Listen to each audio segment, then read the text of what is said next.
The engineering deck of relay station Keppel 9 hummed with the white noise of 1,000 systems, working in perfect harmony.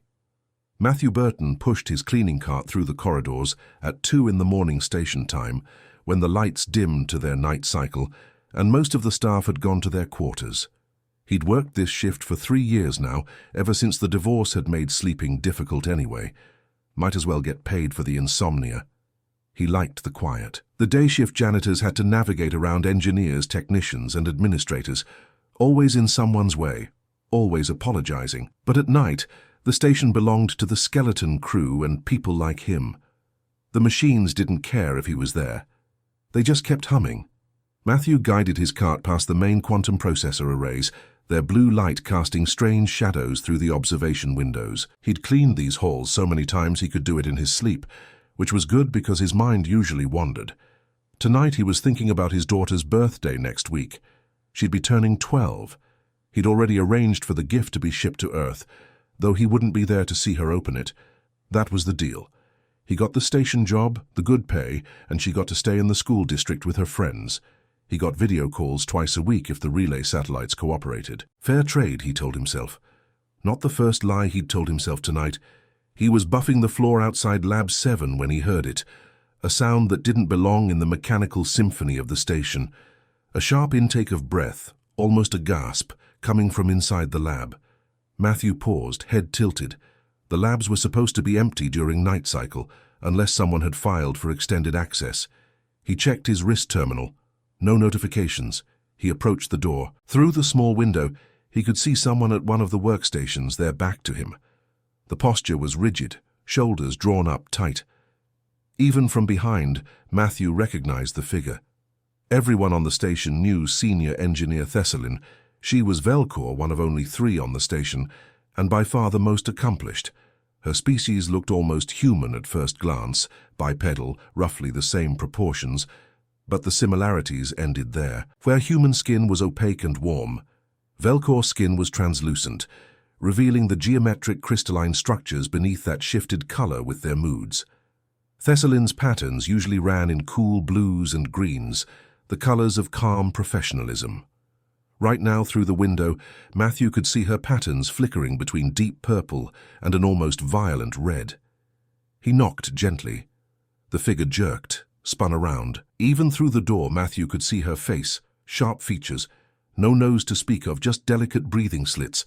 Her eyes were large and dark, with no visible sclera, just depthless black that somehow still conveyed expression.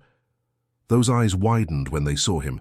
She stood quickly, her internal patterns shifting rapidly to a muted blue-gray. By the time she reached the door panel and opened it, her face was composed, neutral, professional. "My apologies," Thessalin said, her voice carrying the musical quality all Velcor possessed, like words played on crystal bells.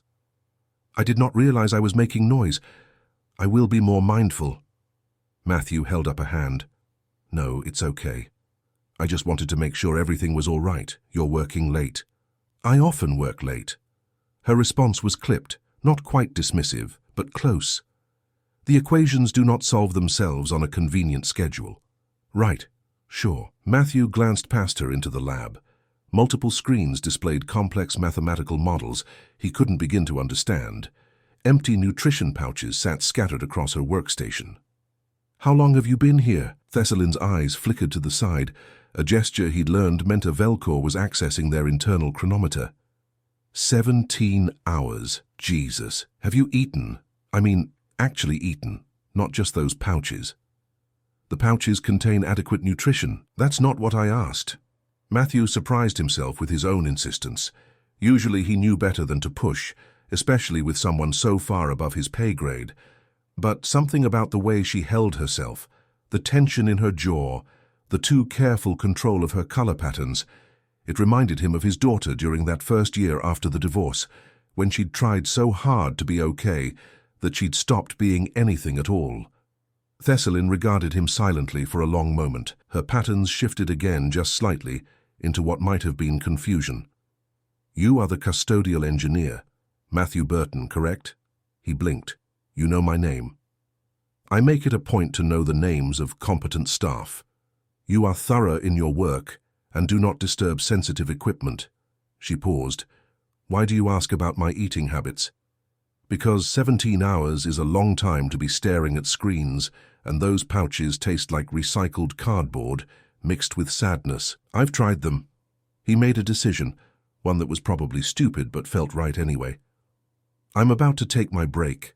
The commissary makes halfway decent coffee during night cycle, and the baker leaves fresh pastries for the overnight crew. You want to join me? The colors beneath her skin flickered rapidly. Surprise, he thought, maybe suspicion. Why? Why not? Everyone needs a break, even fancy engineers. I am not fancy. I am efficient, efficiently ignoring your own needs for 17 hours straight. Matthew kept his tone light, non-threatening. 10 minutes, coffee and a pastry, then you can get back to your equations with a clear head. Or, a head that's at least had some actual sugar instead of whatever's in those pouches. Thessalin looked back at her workstation, then at Matthew. Something in her expression shifted, though he couldn't read it. Finally, she stepped through the doorway. 10 minutes, but only because the caffeine may improve my calculation speed. Whatever helps you sleep at night. I do not sleep well. The words were delivered flatly, statement of fact, but Matthew heard the weight behind them. Yeah, he said quietly. Me neither. They walked to the commissary in silence. The station's night lighting gave everything a soft, blue-tinged glow that made the empty corridors feel almost peaceful. Matthew's cart made soft squeaking sounds as he pushed it, the only other noise besides their footsteps. The commissary was deserted except for one tired-looking Garnix working the counter, their 4 arms managing multiple tasks simultaneously. Matthew ordered 2 coffees and pointed Thessalin toward the pastries. She studied them with the intensity of someone analyzing a complex equation, eventually selecting something with berries. They sat at a table by the observation window. Beyond the transparent aluminum, space stretched infinite and dark, dotted with distant stars. The station's position at the edge of the Kepler rim meant they had a view of both the civilized sectors and the vast unexplored regions beyond. Matthew always found it calming, that reminder of scale. His problems seemed smaller against all that emptiness. Thessalin wrapped both hands around her coffee cup, but didn't drink. She stared at the pastry like it might attack her. Not a fan of berries, Matthew asked, sipping his own coffee. It was terrible, but it was hot and caffeinated, which was all that mattered at 2 in the morning. I am unfamiliar with them. Velcor cuisine is primarily protein-based. We do not cultivate fruit. Oh, well, if you don't want it, I did not say that. She picked up the pastry carefully, took a small bite. Her eyes widened fractionally. The patterns under her skin shifted to a warm amber color. This is pleasant. The sweetness is unexpected. Yeah, humans have a thing for sugar. Evolutionary hangover from when we needed to identify high-calorie foods. Inefficient. Delicious, though. The corner of her mouth twitched. Not quite a smile, but something adjacent to one. She took another bite, larger this time. They sat in silence for a moment, and Matthew was content to let it stretch. He'd learned a long time ago that sometimes people just needed to be quiet in the presence of another person. His daughter had taught him that during those first awful months when she couldn't find words for what she was feeling. You have a child, Thessalin said suddenly, startling him. How did you wear a bracelet? Handmade, braided fiber, designed for a child's hands to create. The pattern suggests approximately 7 to 9 years old at time of construction. You wear it constantly, despite it serving no functional purpose, and you touch it often when you think you are unobserved. Her dark eyes focused on him. You miss them. Matthew looked down at the faded friendship bracelet around his wrist. His daughter had made it for Father's Day 5 years ago, before the divorce, before the station job. The colors had faded, and some of the threads were fraying, but he couldn't bring himself to take it off. Yeah, Lily. She's almost 12 now, lives on Earth with her mother. That must be difficult. Part of the job. The pay here is 3 times what I could make groundside. Means I can afford the good school, the safe neighborhood. Worth it. He took another sip of coffee, swallowed the usual guilt that came with that justification. What about you? Family back on the Velcor homeworld? Thessalin's patterns shifted to grey. Velcor do not maintain family units in the manner humans do. We are raised communally. I have genetic contributors, But we do not have what you would call a relationship. That sounds lonely. It is efficient. Emotional attachments create bias and distraction. They also create reasons to get up in the morning. Thessalin was quiet for a long moment, staring out at the stars. My people do not see it that way. We are taught from emergence that logic and control define us. Emotion is tolerated as a necessary biological function, but not indulged. We do not cry. Did you know that? Matthew shook his head. I didn't. We have no tear ducts, no biological mechanism for emotional lacrimation. It is considered one of our evolutionary advantages. We do not waste resources on symbolic fluid expression. When other species weep, we calculate. Her fingers tightened around the coffee cup. We are taught that this makes us superior, stronger. What do you think? She looked at him, and for a moment her careful control slipped. The patterns under her skin flickered that same violent purple-red he'd seen through the lab window. I think, she said slowly, that I have been working for 17 hours because if I stop, if I am not actively engaged in solving something, I will have to acknowledge that I am not solving anything at all, that there are some problems mathematics cannot fix. Matthew waited. He recognized this moment, the precipice before confession, when someone decided whether to step back into safety or jump into honesty. I received word today, Thessalin continued, her voice carefully modulated, that my research proposal was rejected by the Council of Advancement. I have been working for 6 years on a theoretical model for quantum field harmonization. 6 years of calculations, simulations, proofs. They rejected it without review. The reason given was that I have been too long away from the homeworld, that my work has become contaminated by external cultural influences. She set down her coffee cup with precise care. They believe I have been compromised by exposure to emotional species. That's bullshit. The word came out harder than Matthew intended, but he didn't take it back. Thessalin blinked at him. Sorry, he said. But it is. Your work has nothing to do with where you've been living. Either the math is good or it isn't. You cannot understand the mathematics, no, but I understand politics. And that smells like politics. He leaned forward. Let me guess, someone on this council has a competing proposal, or maybe they just don't like that you've been successful outside their direct oversight. Thessalin's patterns flickered again, surprise mixing with something that might have been gratitude. There is context. My emergence cohort includes 3 members of the council. We competed for resources and recognition during our formative years. I left to pursue opportunities in mixed-species spaces. They remained and advanced through traditional channels. So they're petty assholes who don't like that you made a different choice. That is a remarkably concise summary. I'm a janitor. We deal with a lot of crap, metaphorical and literal. You learn to identify it quickly. Matthew finished his coffee. What are you going to do? I do not know. I could appeal, but the process takes years. I could resubmit with revisions, but that would mean compromising the core theoretical framework to align with more traditional Velcor thinking. She looked down at her hands. Or I could abandon it entirely and accept that 6 years were wasted. Or you could keep working on it here on your own terms and submit it to a different organization. You do not understand. In Velcor culture, recognition from the Council of Advancement is the only recognition that matters. Without it, the work is meaningless. Is that what you believe or what you were taught to believe? The question hung between them. Thessalin's patterns cycled through a dozen colors Matthew couldn't name, emotions he couldn't read. Finally, she stood abruptly. I should return to my work. Thank you for the coffee and pastry. Thessalin, good night, Matthew Burton. She left before he could respond, her footsteps precise and controlled on the commissary floor. Matthew sat alone, looking at the half-eaten pastry she'd left behind, and wondered if he'd pushed too hard. He didn't see her again for 3 days. On the 4th night, as he was cleaning the corridor outside the labs, the door to Lab 7 opened, and Thessalin stepped out. She looked exhausted, her patterns a dull, muddy grey-brown that suggested depletion.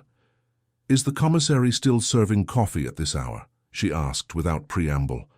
Matthew checked his terminal. Kitchen closes at 200, but I've got a personal brewing unit in the custodial office. It's not fancy, but it's hot and caffeinated. That will suffice. The custodial office was a small room tucked behind the maintenance bays, barely large enough for a desk, a locker, and the small kitchenette Matthew had assembled from spare parts and personal items. He'd added a real coffee maker, a small refrigeration unit, and a shelf of actual mugs, because drinking from disposable cups all night was depressing. Thessalin looked around the space with undisguised curiosity. "You have personalized this workspace extensively. I spend 8 hours a day here. Might as well make it comfortable." He started the coffee maker, pulled down 2 mugs. One said, "World's okayest dad," a gift from Lily. The other was plain white with a chip on the rim. "You take anything in yours?" "I do not know. I have only consumed it once." "Right. Let's start with a little sugar, see how you like it." He prepared both cups, handed her the chipped one. She wrapped her hands around it in the same way she had before, like she was absorbing the warmth through her palms. She took a sip, considered. "Acceptable. High praise." Matthew leaned against the desk. "So, 4 days. Did you figure out what you're doing about your research?" "No. I have been attempting to work on other projects, but I find myself distracted. This is unusual for me. I am typically capable of compartmentalizing effectively." She took another sip. "I believe I am experiencing what humans would call emotional distress." "Yeah, that'll happen when something you care about gets dismissed unfairly.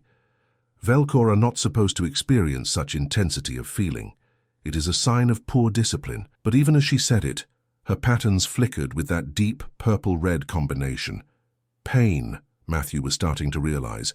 That was the color of pain. "Who told you that?" "Everyone. Our educators, our cohort leaders, our cultural frameworks. Emotion is acknowledged but controlled. We do not let it dictate our actions or compromise our logic." "That sounds exhausting." Thessalin laughed, a short, sharp sound like breaking glass. "You have no idea." Over the following weeks, their late-night coffee meetings became routine. Matthew would find Thessalin in her lab or in the corridors, looking drawn and tired, and he'd ask if she wanted a break. Sometimes she refused. More often, she accepted. They'd sit in his small office drinking coffee and talking about everything and nothing. She told him about Velcor culture, the communal raising, the competitive academic structures, the way emotion was treated as something to be managed rather than experienced. He told her about Earth, about the messiness of human families, about his daughter, and the guilt of loving someone from a distance. "Do you regret it?" Thessalin asked one night. "Leaving her to come here?" Matthew was quiet for a moment, turning his mug in his hands. "Every day. But I'd regret the alternative more. This way she has stability, security, a chance at a good life." He smiled sadly. "Parenting is making 1,000 impossible choices and hoping you got more of them right than wrong. Your species accepts such difficulty with remarkable grace." "I don't know about grace. We just muddle through mostly, feel things intensely and try not to let it break us." He looked at her. "For what it's worth, I don't think feeling things makes you weak. I think it makes you honest." Thessalin's patterns shifted to a color he'd never seen before, pale pink mixed with gold. "My people would disagree. Your people aren't here." She met his eyes, and something passed between them. Understanding, maybe. Recognition that they were both people who'd chosen distance over comfort, achievement over connection, and were starting to question whether they'd chosen correctly. "I have made a decision," Thessalin said quietly. "About my research. Yeah, I am going to continue it. Here, without the Council's approval. I will publish through the Multi-Species Academic Consortium instead. It will mean nothing to my people, but perhaps it will mean something to someone else." Her hands tightened around her mug. "And if my cohort believes I am compromised by external cultural influences, then I will prove them right. I will be thoroughly compromised. I will eat sweet pastries and drink coffee with sugar, and work with colleagues who value the quality of the mathematics over the purity of the cultural context." Matthew grinned. "That sounds suspiciously like rebellion." "It is terrifying." "Yeah, the good stuff usually is." They talked for another hour that night, long past when Matthew should have returned to his rounds. Thessalin told him about her research in terms he could almost understand, her enthusiasm building as she described quantum fields and harmonic resonance. Her patterns cycled through vibrant colors, excitement, passion, hope. She was beautiful like this, he realized, not in spite of her emotion, but because of it. When she finally returned to her lab, Matthew sat alone in his office and wondered when exactly a janitor and an engineer had become friends. The shift happened gradually. Thessalin started timing her breaks to coincide with his rounds. Other engineers noticed, made comments. The Velcor cultural attaché on the station requested a meeting with Thessalin to discuss concerns about professional boundaries. She declined the meeting. "They are worried I am becoming too human," she told Matthew one night, her patterns flickering with amusement and defiance, as if humanity were a contagion. "Maybe it is. We're pretty infectious." He handed her the now customary coffee with sugar. "How's the research going?" "Well, I submitted it to the consortium yesterday. They have already responded with interest and preliminary peer review acceptance." Her patterns brightened to brilliant turquoise. "It is not the same as council recognition, but it is something. It's not nothing. Congratulations. Thank you. For the encouragement and for," she gestured vaguely, "this, whatever this is." "Friendship?" She tested the word silently, her lips forming it. "Yes, friendship. We do not have an equivalent concept in Velcor. We have cohorts, colleagues, strategic alliances. But not this. What's this? Choosing to spend time with someone for no purpose other than the spending of time itself. Finding comfort in another's presence. Sharing difficulties not to solve them, but simply to acknowledge them." She looked at him with those depthless, dark eyes. "You do this naturally. For my people, it is alien. You're doing it right now. I am trying." Her patterns flickered. "It is harder than it should be. I was not raised for this. Sometimes I feel like I am performing emotions rather than having them. Like I am mimicking humanity without understanding the substance beneath. That's not what I see. What do you see?" Matthew considered his words carefully. "I see someone who's been taught that feeling things is wrong, but who feels them anyway. Who's been told that connection is weakness, but who keeps reaching out. Who's spent her whole life trying to fit into a shape that doesn't match who she actually is." He paused. "I see someone who's braver than she thinks." Thessalin stared at him. Her patterns cycled rapidly, colors he was learning to read. Surprise, uncertainty, something that might have been fear. And underneath it all, that pale pink gold he'd seen before. "Matthew. Sorry, too much?" "No, not enough. Or too much." "I do not—" She set down her coffee with shaking hands. "I do not have the framework for this. You offer understanding with no expectation of return. You listen without judgment. You see me not as my people would prefer me to be, but as I am. And I do not know how to process that. You don't have to process it. Just let it be what it is." "But what is it?" The question hung between them, heavy with implications neither was quite ready to name. Matthew looked at this strange, brilliant woman who'd been taught her whole life that connection was inefficient, that emotion was weakness, that tears were an evolutionary failure. He thought about the loneliness that came through in everything she said, the isolation of being raised to be perfect, and finding that perfection was another word for empty. "It's someone giving a damn," he said finally. "In a universe that's too big and too cold for anyone to matter alone, it's someone giving a damn anyway." Thessalin's patterns flickered wildly. She opened her mouth, closed it, tried again. "I do not know how to reciprocate adequately." "You already do. You show up. That's enough." She laughed, that breaking glass sound. "Humans are strange." "Yeah, we really are." But she kept showing up. Night after night, she'd find him during his rounds. Sometimes they talked for hours. Sometimes they sat in comfortable silence, drinking terrible coffee and watching the stars through observation windows. She told him about equations and theories he couldn't understand, but loved hearing her explain. He told her about Lily's latest messages, the mundane details of a life he was missing, but could still celebrate from a distance. Thessalin started bringing her own mug to their meetings. She'd commissioned one from the station's fabrication lab with mathematical equations etched into the surface. Matthew added a small plant to his office, something green and living that Thessalin studied with fascination. Slowly, quietly, they built something neither had expected. Then came the night everything changed. Matthew was cleaning the corridor outside Lab 7, later than usual, because there'd been a coolant leak in Section 4 that required extra attention. It was nearly 400, the deepest part of night cycle. He'd assumed Thessalin would be in her quarters by now. The sound reached him through the closed door, a gasping, broken noise that sent ice down his spine. He didn't knock this time, just hit the emergency override and burst into the lab. Thessaline was on the floor, curled into herself, shaking. Her patterns were chaos, violent reds and purples, mixed with sickly greens and yellows he'd never seen before.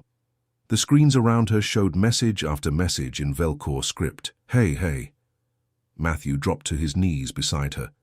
What happened? She couldn't speak, could only shake her head. Matthew looked at the screens, tried to parse meaning from the alien text. He caught repeated words: cohort, contamination, severed. His stomach dropped. Thessaline, talk to me. They found out, she whispered, her voice shredded, about the consortium publication, about my friendships with other species, about... She looked at him, and her patterns flickered with that pink gold again, painful in its intensity. About you. What did they do? The Council has formally severed my cohort ties. In Velcor culture, this is... She struggled for words. Exile. Cultural death. I am no longer recognized as a member of my people. My genetic contributors have disavowed me. My research credentials have been stripped from all Velcor databases. As far as my species is concerned, I do not exist. Jesus Christ. They said I have been compromised beyond recovery, that I have allowed emotional contamination to corrupt my purpose, that I have chosen weakness over strength, feeling over logic. Her voice broke. That I have chosen humanity over my own kind, and therefore deserve to exist among neither. Matthew reached for her without thinking, pulled her into his arms.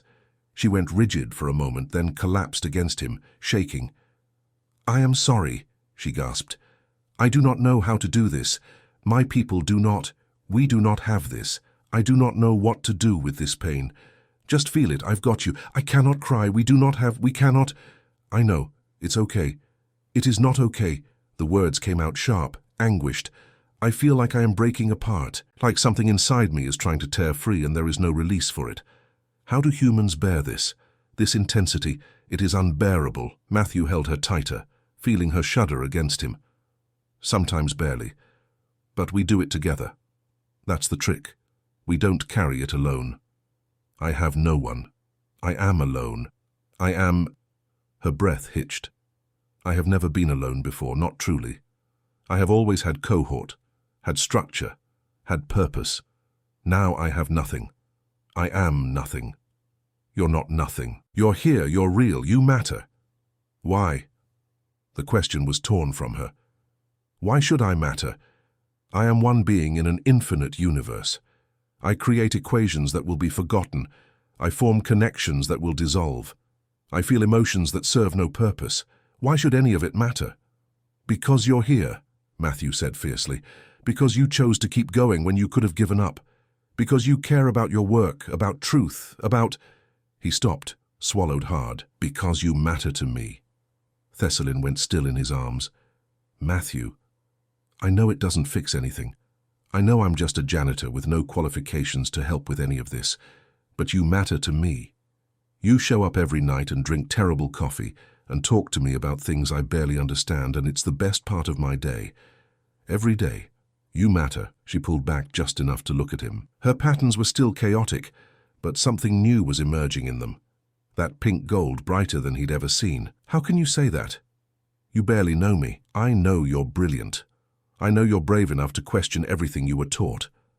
I know you take your coffee with 2 sugars now, and you always eat the berry pastries even though you pretend you're trying different ones. I know you touch that etched mug like it's precious, because it's the first thing you've ever owned just because you wanted it. I know you're kinder than you realize, and lonelier than you'll admit, and strong enough to survive this, even if you can't see it yet. Thessaline stared at him. Her patterns flickered rapidly, and something was happening to her face. Her breathing slits were flaring, her eyes were widening, and a single drop of clear liquid formed at the corner of her eye. Then another. Matthew, she whispered. Something is wrong. There is fluid. More drops formed, spilled over, tracked down her translucent cheeks. She raised a shaking hand to her face, touched the moisture, stared at it in disbelief. My species can't cry, she breathed. We do not have the biological mechanism. This is impossible. This is... More tears came faster now. She looked at Matthew with something like terror. I do not understand. This should not be possible. Our anatomy does not allow for... Maybe biology isn't as fixed as we think, Matthew said softly. Maybe need creates possibility. Maybe when you feel something strongly enough, your body finds a way. But I was taught. We evolved past this. Tears are vestigial and inefficient. They're also relief, a way to let out what can't be held in anymore. He cupped her face gently, his thumbs brushing away tears that shouldn't exist. You're not broken. You're adapting, Thessalin sobbed, an ugly, wrenching sound that seemed to surprise her as much as the tears. She pressed her face against Matthew's shoulder and cried in great shuddering gasps. He held her through it, one hand stroking her back, the other cradling her head. Around them, the lab screen still showed the messages of rejection and exile, but for this moment, in this small space, none of it mattered. There was only two people holding onto each other in the dark. Eventually, the storm passed. Thessalin's breathing steadied. Her patterns slowly shifted from chaos into something more stable.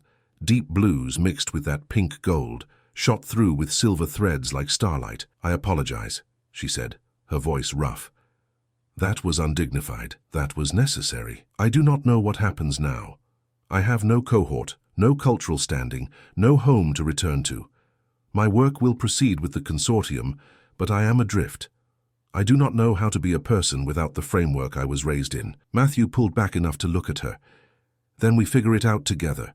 You build a new framework, one that fits who you actually are, not who they tried to make you. And who am I? I don't know, but I'd like to find out if you'll let me. She studied him with those depthless eyes, still wet with impossible tears. Why would you involve yourself in this disaster? I am cultural exile, professionally compromised, emotionally unstable. I can offer you nothing but complication. You can offer me yourself, that's not nothing. You do not understand, among my people, what I am feeling for you, this connection, this need for your presence. It would be considered contamination, proof of my corruption. What do you think it is? Thessalin was quiet for a long moment. I think it is the first real thing I have ever felt. I think everything before was performance, calculation, going through the motions of existence without truly living. She touched his face carefully, reverently.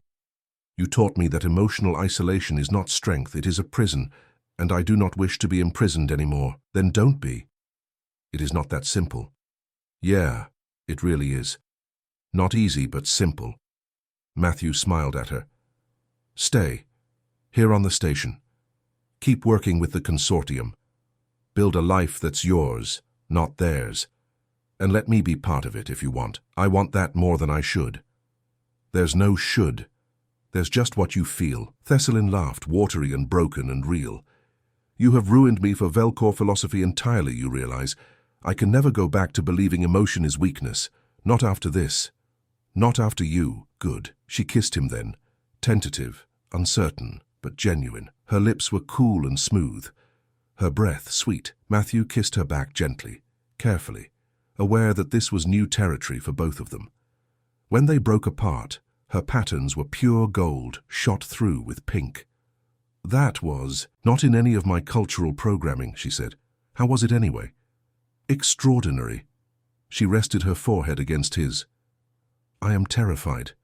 Of all of this. Of having no structure, no cohort, no certainty. Of feeling things this intensely. Of choosing connection over isolation and not knowing if I can sustain it. That's okay. Being terrified is part of it. How do you do this? How do you live with such vulnerability?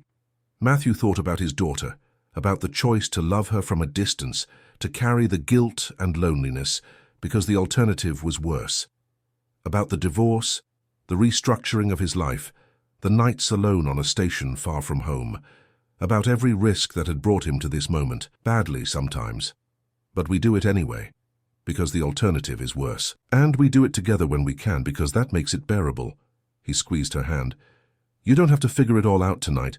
We'll take it one day at a time, one coffee break at a time. Thessalin's laugh was shaky but real. Your species' tendency toward incrementalism is frustrating.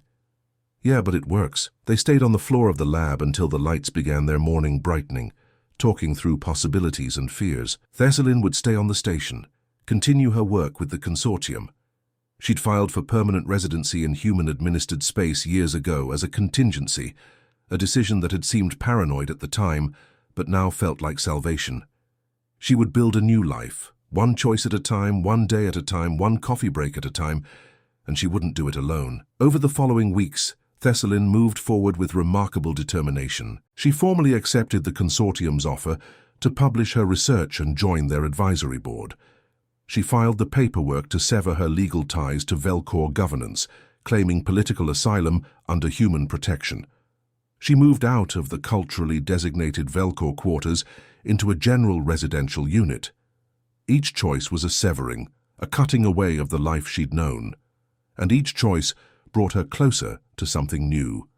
Matthew was there for all of it. He helped her move, carried boxes of equipment and personal items that had never been displayed before. He sat with her through the asylum interviews, held her hand when the paperwork made her patterns flicker with stress.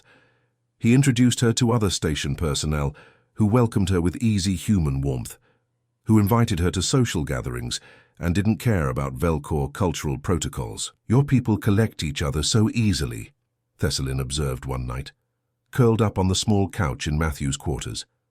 They'd graduated from the custodial office to actual living spaces, though they still met for coffee during his night rounds. "You form connections without strategic purpose. We're social creatures, we need each other." Matthew ran his fingers through the crest of crystalline structures that ran along her scalp. She'd told him it was pleasurable, and he'd been delighted to discover this new form of affection. "Evolution made us pack animals. We're not designed to be alone. My people believe isolation creates clarity. How's that working out for them?" She laughed. "Point taken." She snuggled closer, a gesture that had taken weeks to become natural. "I spoke with Lily today. Your daughter." Matthew tensed. "What?" "You gave me contact access weeks ago, but I have been uncertain about using it. Today I gathered courage." Thessalin's patterns shifted to soft blue. "She is lovely, very bright. She asked many questions about Velcor biology and culture. I believe she was interviewing me." "Oh God, I'm sorry." "Do not be. She wanted to know if my intentions toward her father were honorable. I told her they were as honorable as I understood the concept, which seemed to satisfy her." Thessalin looked up at him. "She said she was glad you had someone, that she worried about you being lonely out here." Matthew's throat tightened. "She said that?" "Yes. She also said that her birthday is in 2 weeks, and that she would very much like to meet me in person if that were possible." Thessalin's patterns flickered with uncertainty. "I do not know the protocols for meeting a partner's child. Is this too soon? Have I overstepped?" No, you..." Matthew pulled her closer, overwhelmed. "That's perfect. We can arrange leave, go to Earth for a few days if you want. I want very much to meet the person who taught you how to care so thoroughly. She must be remarkable." "She is. You'll love her." "I am certain I will, though I confess I'm nervous. I have no experience with children. What if I miscalculate?" "Then you apologize and try again. That's parenting, and friendship, and relationships. Just trying and adjusting and trying again." Thessalin was quiet for a moment. "You make it sound simple." "It's not, but it's worth it." "Yes," she said softly, her patterns glowing warm and steady. "It is." They traveled to Earth 3 weeks later. Matthew hadn't been groundside in 2 years, and the heaviness of real gravity hit him immediately. Thessalin adapted better. Velcor homeworld had slightly higher gravity than Earth. She spent the descent staring out the shuttle window, watching the planet grow larger, her patterns cycling through excited colors. Lily was waiting at the spaceport with her mother. Matthew saw his daughter before she saw him. She'd grown so much in 2 years, shot up several inches, her face losing its childhood roundness.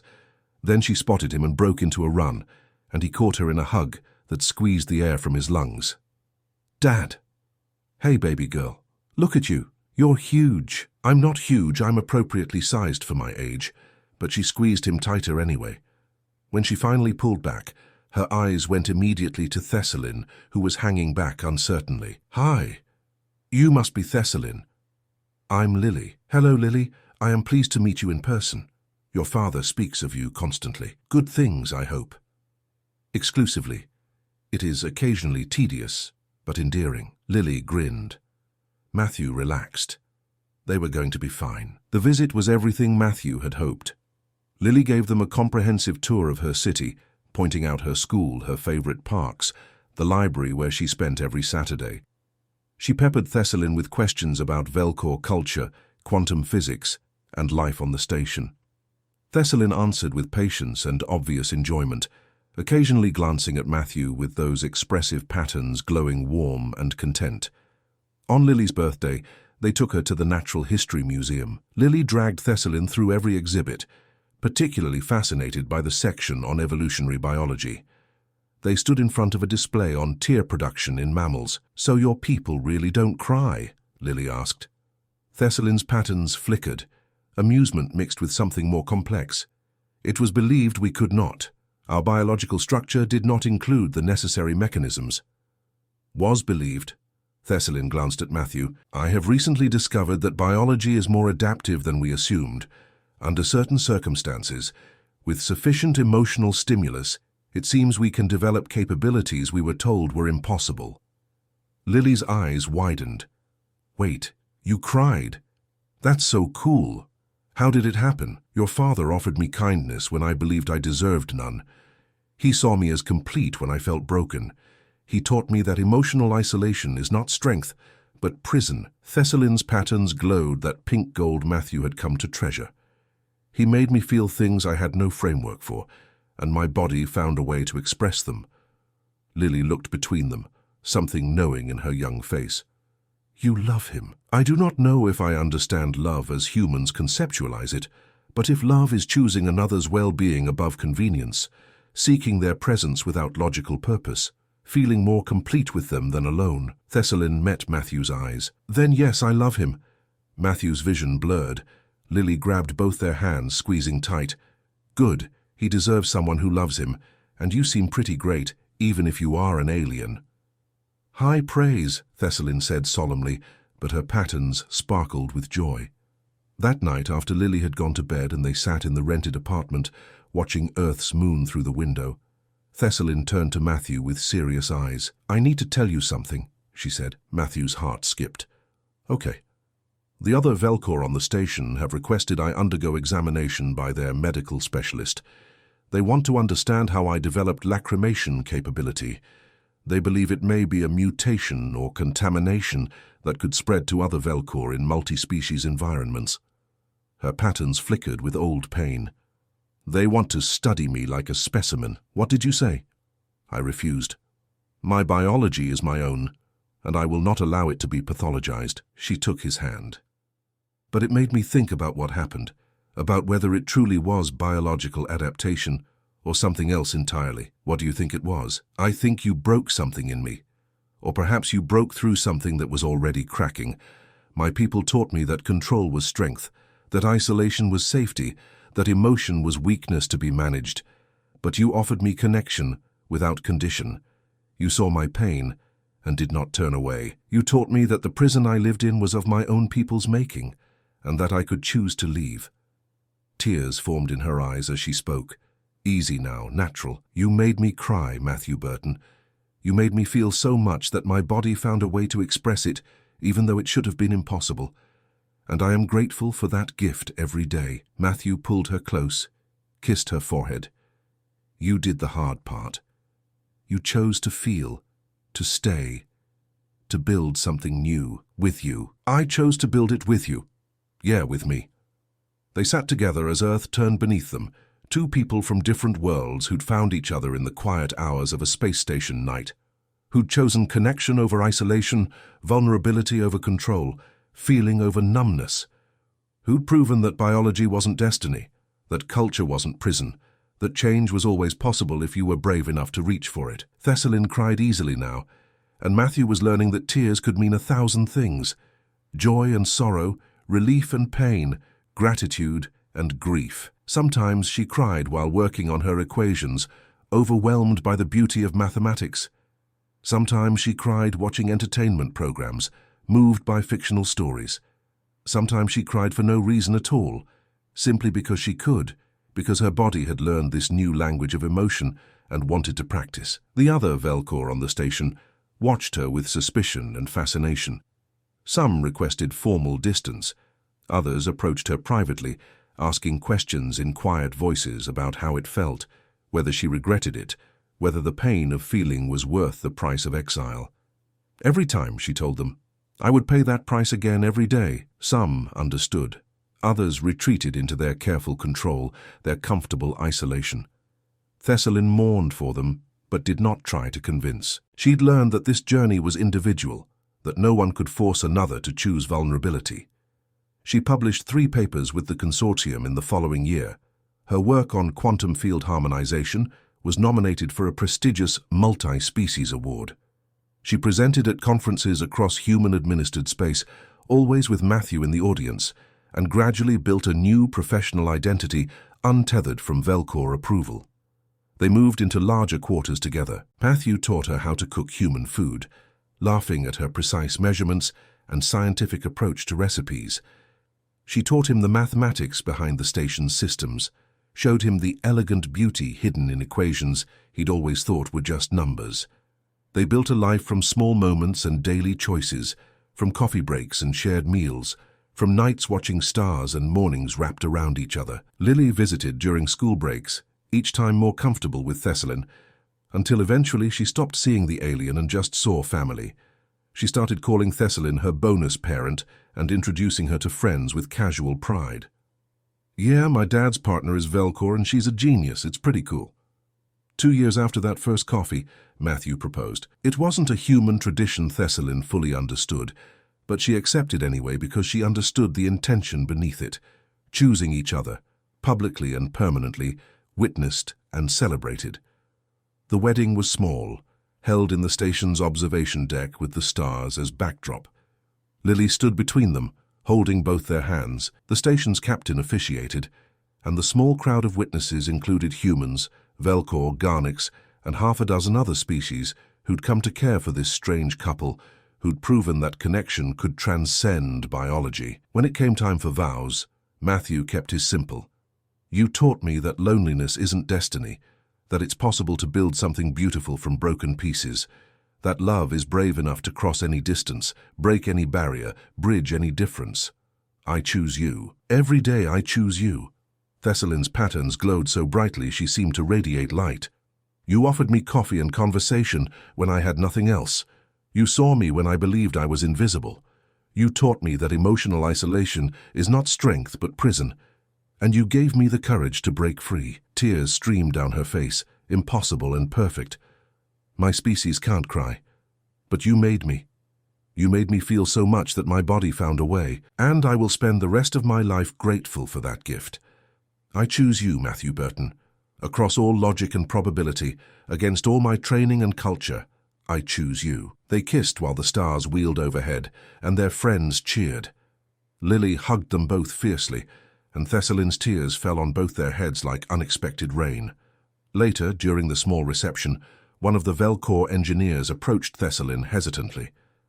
I have been watching you, she said quietly. How you changed, how you adapted. I have always believed our way was correct, that emotion was weakness. And now, Thessalin asked gently, now I am not certain. You seem, she struggled for words, more than you were, larger, fuller, as if you were a partial equation and found your missing variable. Thessalin smiled, reached for Matthew's hand. He squeezed back without looking, automatic and instinctive, their connection now as natural as breathing. I was incomplete. I did not know it until I found someone who reflected my wholeness back to me. Is it difficult feeling so much? Yes, it is also extraordinary. The engineer was quiet for a long moment. Perhaps I will try. The coffee, the conversation, the risk. Perhaps you will find it worthwhile. Perhaps. She looked at Matthew with curious, unreadable eyes. Your species is strange. You break everything you encounter. Rules, expectations, biological limitations. Matthew grinned. Yeah, we do. Usually accidentally. I do not think this was an accident. No, Thessalin said softly, her patterns glowing with love and joy and tears still tracking down her face. This was a choice, the best one I ever made. They danced badly to human music, laughed at each other's awkwardness, held each other as the station spun through space. Around them, barriers continued to erode. More Velcor began requesting coffee breaks, asking questions, daring to feel. It wasn't a revolution, not yet, but it was a beginning, a crack in the wall of isolation that their culture had built. And it had started with one janitor offering kindness to one engineer on a quiet night shift, not knowing that a simple gesture could break biological barriers, shatter cultural prisons, and prove that connection was stronger than any species training. Thessalin cried at her wedding, and for years afterward.